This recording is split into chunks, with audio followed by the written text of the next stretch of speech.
Assalamualaikum warahmatullahi wabarakatuh. Perkenalkan, nama saya Aldino Pisono, NPM 19032010071. Kali ini saya akan membahas tentang pengukuran.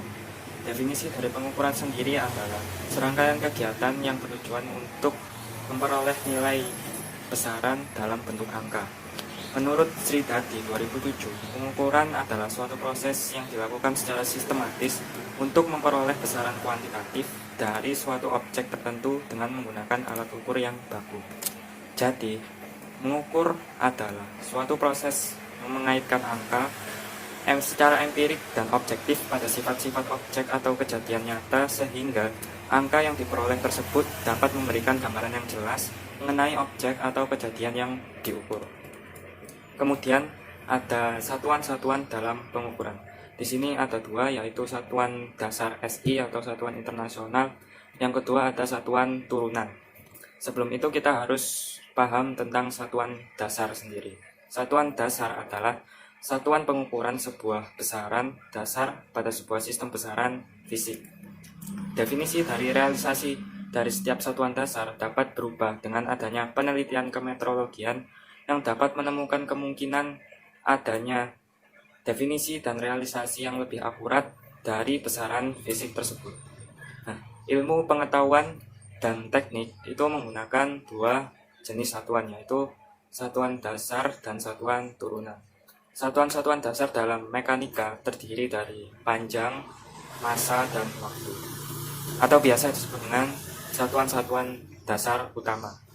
Dalam beberapa besaran fisik tertentu pada ilmu thermal listrik dan penerapannya juga dinyatakan sebagai satuan-satuan dasar. Nah, arus listrik, temperatur, dan intensitas cahaya itu disebut dengan satuan dasar tambahan. Di sini ada contoh satuan dasar SI. Yang pertama ini ada panjang. Simbol besarannya itu L, kemudian satuannya itu meter, dan simbol satuannya itu M. Yang kedua, simbol besarannya M, kemudian satuannya kilogram, simbol satuannya kg, dan seterusnya. Yang kedua itu ada satuan turunan. Satuan turunan itu sebuah satuan pengukuran dan sebuah besaran turunan dalam sebuah sistem besaran. Di sini contohnya satu ada luas. Luas itu kan panjang kali panjang. Dimensi panjang itu L, maka dimensinya L kali L atau L kuadrat. Yang kedua ada volume, panjang kali panjang kali panjang. Panjang itu kan tadi dimensinya itu L kali L kali L atau L kubik. Yang ketiga ada kecepatan. Kecepatan itu panjang per waktu.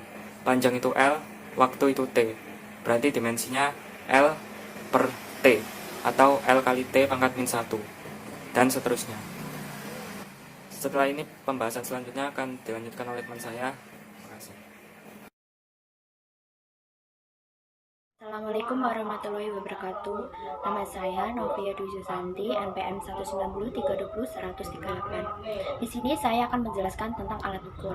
Nah, sebelumnya kita harus mengetahui dahulu apakah alat ukur itu.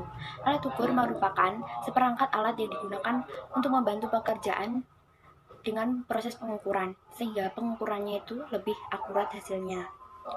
Nah, setelah mengetahui apakah alat ukur itu, kita akan membahas tentang jenis-jenis alat ukur. Kenapa? Karena alat ukur ini merupakan alat yang digunakan dalam pengukuran dengan berbagai benda kerja. Maka alat ukur ini dapat dikelompokkan menjadi 4. Nah, yang pertama ada alat ukur dimensi. Yang kedua ada alat ukur massa. Yang ketiga ada alat ukur mekanik. Serta yang keempat ada alat ukur listrik. Nah, langsung saja. Yang pertama, ada alat ukur dimensi. Alat ukur dimensi ini digunakan untuk benda kerja dalam pengukuran benda kerja yang kecil. Contoh dari alat ini yaitu ada alat ukur mistar geser atau yang disebut dengan jam tengah sorong, atau mistar geser jam atau jangka sorong dial, serta ada alat ukur mikrometer. Nah, kemudian yang kedua ada alat ukur massa. Alat ukur massa ini digunakan untuk pengukuran berat benda kerja. Contoh dari alat ukur massa ini ada neraca analog, neraca digital, neraca pegas, serta dengan neraca sama lengan. Kemudian Yang ketiga, ada alat ukur mekanik yang digunakan dalam pengukuran mekanik. Contoh dari alat ukur mekanik ini ada penggaris baja, busur derajat, serta penggaris gulung, dan lain sebagainya. Nah, yang keempat, ada alat ukur listrik. Alat ukur listrik ini digunakan untuk mengetahui besaran listrik. Alat yang digunakan diantaranya ada voltmeter, ampermeter, micrometer, wattmeter. Nah, sekian video yang dapat saya sampaikan tentang alat ukur listrik. Terima kasih. Baik, di sini saya akan menjelaskan tentang misal geser. Misal geser disebut juga jangka sorong atau skid mark atau vernier caliper, dapat digunakan untuk mengukur berbagai macam dimensi benda kerja dalam satuan milimeter. Konstruksi misal geser atau jangka sorong ini ada yang dapat digerakkan dan ada yang tetap. Skala misal geser dilengkapi dengan skala Mohs yang dapat meningkatkan ketelitian sampai dengan 0,05 mm. Nah, di sini bagian-bagian dari misal geser yaitu yang pertama adalah rahang dalam yang berfungsi untuk sebagai mengukur diameter suatu benda, misalnya diameter cincin. Lalu yang kedua adalah rahang luar yang berfungsi sebagai alat untuk mengukur panjang suatu benda.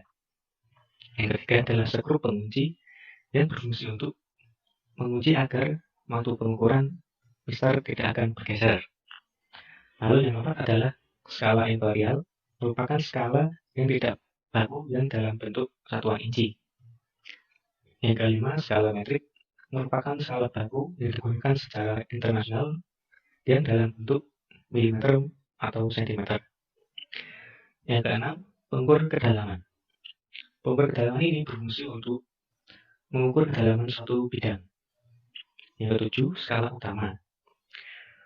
Skala utama terdapat skala imperial dan skala metrik. Yang kedelapan, ada skala Royus. Skala Royus letaknya di bawah skru pengunci. Nah, di sini untuk membaca sebuah jangka sorong sangatlah mudah. Hal yang harus kita perhatikan yang pertama adalah skala Royusnya. Nah, apabila kita mau mengukur suatu benda, kita lihat skala Royus di ujungnya, yaitu yang di titik 0, untuk menentukan skala utamanya. Nah, seperti contoh di samping ini, di ujung skala Royus ini dilihat 12 mm di skala utamanya. Lalu, untuk membaca skala Royus, kita lihat dicari garis dari skala utama dan garis skala Royus yang berbentuk lurus atau saling menyambung. Nah, dapat dilihat skala Royusnya itu 0,25 mm. Nah, jadi kita dapat totalkan skala utama ditambah skala Royus mendapatkan hasil 12,25 mm. Ini saya akan menjelaskan tentang micrometer screw. Apa itu micrometer screw? Micrometer screw adalah salah satu alat ukur dengan presisi yang memakai petunjuk berskala sesuai dengan standar industri. Mikrometer bekerja dengan prinsip mengubah gerakan rotasi menjadi gerakan translasi. Mikrometer memiliki ketelitian yang lebih baik daripada mistar geser. Ketelitian dari mikrometer screw ini mencapai 0,01 mm, 0,005 mm, hingga 0,001 mm. Skala pada mikrometer ini dibuat pada kedua bagian dari mikrometer screw, yaitu yang pertama adalah silinder tetap yang dinamakan skala tetap, dan yang kedua pada sarungnya atau silinder putar yang dinamakan skala putar. Bagian-bagian dari mikrometer screw yaitu poros tetap, poros geser, skala utama, skala nonius atau skala putar, pemutar pengunci, raset. Raset ini sama seperti poros geser, akan tetapi lebih kecil, dan yang terakhir adalah frame berbentuk U. Terima kasih. Nama saya Ahmad Octavian Wardana. Di sini saya akan menjelaskan tentang mesin fres. Mesin fres adalah mesin perkakas yang gerak utamanya adalah berputar. Mesin fres mampu mengerjakan pemakanan permukaan dan sisi tegak.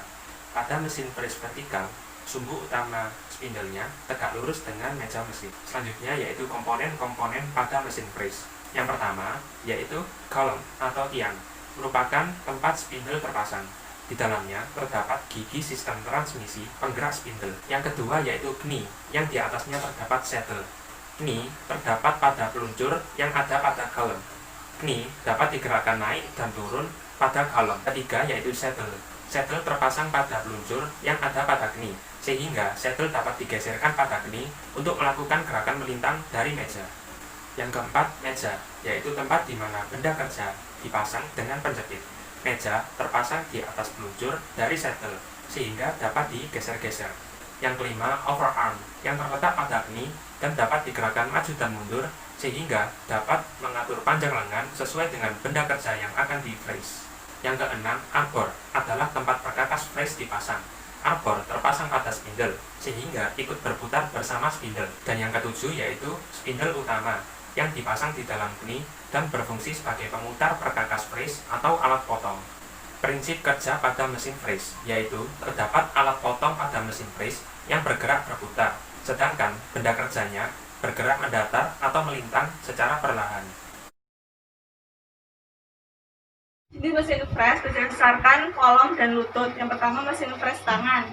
Yang kedua yaitu mesin freeze horizontal. Yang ketiga mesin freeze vertikal. Dan yang keempat adalah mesin freeze universal. Kelima adalah mesin freeze universal. Dan selanjutnya yaitu jenis mesin freeze fixed bed. Dan yang selanjutnya yaitu mesin freeze jenis planer.